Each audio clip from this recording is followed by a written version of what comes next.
122. 122 é o procedimento de controle administrativo, processo 1080 de 2011, em que é requerente Luerci Lino Lopes, Procurador Regional do Trabalho, e requerido o Ministério Público Federal no Estado do Paraná. Vossa Excelência. Como, segundo o meu assessor, até agora, para os três, eu gastei 3 minutos e 40, essa aqui eu tenho 5. Então, eu vou demorar um pouquinho mais, mas o fato é tão simples que não demandará muito tempo. Trata-se de procedimento de controle administrativo instaurado a partir de ofício enviado pelo procurador-chefe da Procuradoria Regional do Trabalho da 9ª Região, por meio do qual encaminha cópia do procedimento prévio que concluiu pela irrazoabilidade da exigência de certidão de antecedentes criminais por parte da empresa prestadora de serviço. Em suma, a representação diz respeito ao seguinte: a Procuradoria Regional da República do Paraná, para fazer a contratação de servidores terceirizados, exige a certidão de antecedentes criminais. O Procurador Regional do Trabalho, então, entendendo que isso feriria a Constituição, a intimidade, fez a representação. O Procurador Regional da República informou que, em alguns casos, precisa mesmo de ter esses antecedentes, porque para resguardar a própria sociedade no controle das informações que transitam na Procuradoria. É o relatório, senhor presidente. Vossa Excelência pode prosseguir. Bom, verifico que a exigência de certidão negativa de antecedentes criminais consiste efetivamente em cláusula de contrato administrativo de prestação de serviços de apoio no âmbito daquela unidade, ou seja, no contrato a Procuradoria exige que tenha esses antecedentes. O Estado brasileiro prega que a necessidade de se recuperar o preso ou o ex-preso, quem já cumpriu pena. Portanto, essa exigência soaria como ilegal. E, inclusive, o TST já se manifestou várias vezes sobre isso e diz que realmente não se pode fazer este pedido dessa certidão de antecedentes, a não ser em casos específicos. E o Procurador Regional da República informou que, em alguns casos, como de recepcionista, que é a pessoa que trabalha diretamente com a segurança, quem encaminha, quem verifica quem entra, quem sai do prédio, né, e para onde vai, nesses casos, então, poderia se exigir. E, neste ponto, eu concordo. Portanto, o meu voto é no sentido de, pela parcial procedência do procedimento de controle administrativo para determinar a Procuradoria da República no Estado do Paraná que adeque os seus contratos administrativos no prazo de 60 dias, de forma a restringir a exigência de certidão de antecedentes criminais aos casos de fornecimento de mão de obra para atividades de segurança institucional, guardando sintonia com os ditames constitucionais e com as jurisprudências do Tribunal Superior do Trabalho e deste Conselho Nacional do Ministério Público, que também já se manifestou sobre isso, né? Com exceção nos casos de recepcionistas, que aí sim tem que haver esse controle. Como voto. Todos de acordo? Não, presidente. Um esclarecimento. Pois não. Vossa Excelência delimita as hipóteses em que seria Quando cabível... esses servidores trabalham diretamente em setores que dizem respeito à segurança como um todo, no caso dos recepcionistas, porque os guardas já são próprios lá, mas das recepcionistas, ou dos recepcionistas, perdão, nesses casos, então, aí sim, pode-se exigir esse atestado de antecedentes, porque não seria plausível que no órgão que se exige segurança, assim como é a Procuradoria Regional da República, nesses casos, quem encaminha, quem faz a triagem de quem tem acesso às instalações, nesse caso se pode. Mas para quem, por exemplo, serve café, para quem faz faxina, para quem faz outras coisas que não se necessita, é até recomendável que se contrate pessoas que eventualmente tenham cumprido pena ou que tem algum antecedente, porque compete ao Estado também fazer a ressocialização de pessoas que já cumpriram pena, né, inclusive oferecendo a elas emprego. Não seria razoável exigir ou pedir ou sugerir que eu contrate alguém para trabalhar na minha casa que já tenha cumprido pena, se o próprio Estado tem medo das pessoas que ele próprio diz que recuperou. Então, o meu voto é nesse sentido. Então, apenas nos casos em que a segurança esteja em risco que se pode fazer essa exigência. Mas Vossa Excelência não especifica quais são esses casos. Deixa a critério da administração. Sim. Nesse caso, cita especificamente, no voto eu cito especificamente os recepcionistas, que eu acho que é o único caso que tem lá, tá? Porque eu não tenho A questão dos vigilantes? A questão dos vigilantes não consta aqui. Própria de Tem norma contratação. própria, isso é a Polícia Federal que controla, porque é vigilante armado. Né? Então, aí, para a contratação deles, as empresas, né, que são fiscalizadas pela Lei 7.000 As portarias específicas do Ministério da Justiça. Não precisa aqui, não. Aí já há a regulamentação por lei, né, e a fiscalização, inclusive, para quem trabalha lá, é feita pela Polícia Federal. Tá? É nesse sentido o voto. Conselheiro Jefferson. Eu tenho uma divergência quanto a esse tema, mesmo porque aí nós deparamos já duas ilegalidades. Né? Primeiro, a terceirização de mão de obra. Segundo, os antecedentes. Né? A Constituição Federal é muito clara que ninguém será civilmente identificado. O civilmente identificado não será submetido à identificação criminal, salvo nas hipóteses previstas em lei.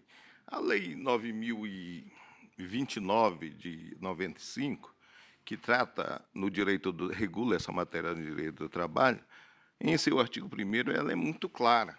Ela diz que fica proibida a adoção de qualquer prática discriminatória e limitativa para efeito de assédio da relação de emprego, ou sua manutenção por motivo de sexo, origem, raça, estado civil, situação familiar, etc. Vai. Nessa hipótese, nós estamos diante de uma relação, não é da Procuradoria Regional da República, nós estamos mantendo uma relação de emprego entre o cidadão comum e uma empresa regida pela CLT, pelas normas de direito do trabalho, sendo que essa lei é aplicável em totum a essa condição. Nós não estamos selecionando se essa prática de exigência do Ministério Público Federal um ato discriminatório e deveria ser o primeiro a dar o exemplo quanto a essa exigência de antecedente criminal, razão pela qual eu divido quanto à procedência parcial do tema do conselheiro Tito. Senhor presidente, Não, conselheiro Luiz Maria. Queria aqui discutir uma questão bem levantada pelo Corregedor Nacional, que diz respeito a exigências que não estão previstas em lei, não é? Seja das que regem a espécie, não é? Passando a exigir do cidadão, não é? Estabelecendo para o campo que aqui se discute, não é? Exigências inadmissíveis. Não se pode, em primeiro lugar, substituir o legislador na aplicação das restrições a direitos por mero ato administrativo. O que é que nós estamos dizendo? Estamos dizendo que o administrador, qualquer ele, pode dizer que funções, não é, passam a ser exigíveis dela, antecedentes, este ou aquele antecedentes. Não é? Daqui a pouco dir-se-á, não é, que a pessoa tem que ter tal altura, tal cor. Não é? Me parece absolutamente desprovida de nexo jurídico essa exigência. Conselheiro Luiz Maria, ontem foi matéria até do Jornal Nacional, uma determinada prefeitura, onde o prefeito baixou um decreto que os 3 primeiros anos as servidoras não podem engravidar. Né? Então, estamos correndo para esse tipo de Pode não engravidar, daqui a pouco pode não ser branco, pode não ser preto, pode não ser louro. Né? E mais, conselheiro corregedor, trata-se aqui de uma restrição de direitos não prevista em lei. Isso é básico. Não é? Restrição de direitos, a conselheira Cláudia Chagas sempre bate nisso, quaisquer restrição de direitos em matéria quaisquer, eleitoral, etc., ou como no caso, precisa haver uma clara determinação da lei. Porque senão você cria um ambiente de estado de exceção. Então, por que o recepcionista não tem que ser exigível dele, o faxineiro não? Porque o faxineiro ele se desloca, então, em momentos especiais a quaisquer locais do trabalho. Né? Nós estamos aqui a estabelecer uma desconfiança radical ante o cidadão comum. Por isso, então, acompanho a divergência do conselheiro, pedindo vênia ao meu amigo conselheiro Tito. Concluindo, portanto, pela procedência integral, né, tal como o corregedor nacional. Se eu puder... Pois não. Eu cito aqui até um precedente do conselheiro Mário Bonsalha, que atende, atende amplamente. Agora, existe um próprio, eu cito aqui também um próprio julgado do TST, né? Próprio julgado do TST que diz o seguinte: para exercer o serviço de vigilância, e aí, quer dizer, eu equiparei o recepcionista, naquele caso, o TST diz que para exercer o serviço de vigilância, o profissional está sujeito a uma série de exigências, tais como não poder ter antecedentes criminais registrados, deve ter sido aprovado exame de saúde física, mental, psicotécnico, entre outras coisas. Então, o próprio TST possibilita esta exceção. Eu, vamos dizer assim, mais para seguir o TST, mas, pessoalmente, né, eu até concordo com o corregedor. Vossa Excelência ajusta seu voto no sentido... Eu não contrataria para a minha casa, mas para a PGR pode. Bom, então, agora o relator está ajustado, todos estão de acordo? Não, então ficaria como? Seria, então, a determinação... Procedência integral. Uma determinação, integral. a PGR do Paraná, para que se abstenha de fazer a exigência das certidões. É isso. Eu acompanho, então, agora o relator, então, né? Onde eu pus parcial procedência pela integral procedência. Pronto. De acordo com o relator. Minutos, não, isso é 59 segundos. Eu vou Obrigado, acompanhar senhor. o voto do eminente relator, apenas ressalvando que é uma questão que me permitirei refletir mais aprofundadamente, porque vejo, por exemplo, que pode surgir situações um pouco preocupantes. Por exemplo, alguém que tenha sido condenado pelo envolvimento com crime organizado recentemente, trabalhando em setor do Ministério Público dedicado ao crime organizado, por exemplo. Então, eu penso que há que se observar a proporcionalidade. No caso em tela, não tem pronto argumentos para rebater com convicção a ponderação feita pelo eminente conselheiro Jefferson e acatada pelos demais colegas. Porém, acho que o tema é um tema a ser objeto de melhor reflexão. Posso apenas fazer uma leitura aqui, que consta também do voto.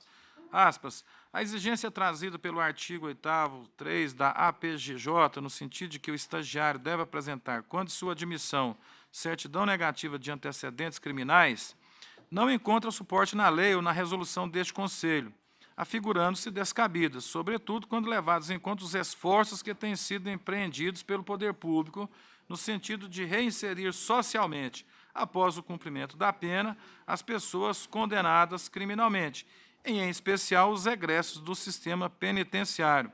Relator, conselheiro Mário Bonsalha. Realmente não tem na Lei 11.788, que trata do estágio, qualquer restrição a Vou dizer respeito. que, assim, que eu concordo Exatamente, não com tem. Vossa Excelência. E a minha preocupação sempre. não é só com o Ministério Público Federal, mas por exemplo, com o Ministério Público de São Paulo, e eu me lembro lá de uma conhecida facção criminosa que age no Estado de São Paulo, o PCC, por exemplo, e que se infiltra como um câncer em certas instituições, felizmente que não que eu saiba ainda no Ministério Público, mas assim. Então, penso em termos genéricos, conselheiro Tito. Vou botar um recepcionista do PCC lá. Eu falei que não podia, mas Bom, o estão conselheiro todos de Jefferson acordo, disse que então, pode. com o voto agora Está pedindo vista? ajustado. Eu não gosto de pedir vista. Proclamo, portanto, o resultado. O Conselho, à unanimidade, deliberou pela procedência integral do pedido nos termos do voto do eminente relator.